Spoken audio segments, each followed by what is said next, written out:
Гендерное насилие представляет собой любой акт гендерного насилия, который приводит или, вероятно, приведет к физическому, сексуальному или психологическому вреду или страданию женщин. Это включает в себе угрозы насилия, принуждение или самовольное лишение судьбы, как на людях, так и в частной жизни. Насилие в отношении женщин является нарушением прав человека, причиной и следствием гендерного неравноправия и главной причиной слабого здоровья женщин.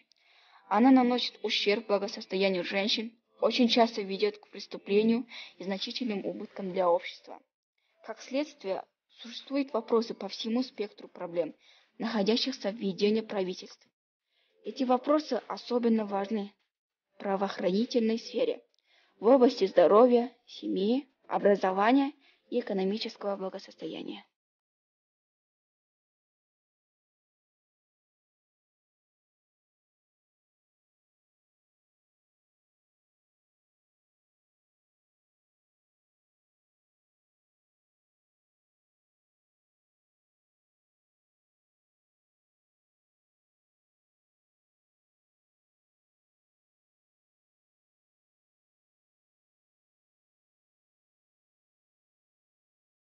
Если вы или ваши знакомые подвергались гендерному насилию, то вы можете позвонить по этим номерам.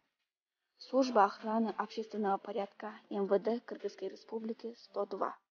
Телефон доверия для детей 111. Система 112 112. Центр помощи детям, пострадавшим от насилия и жестокого обращения, Бишкек.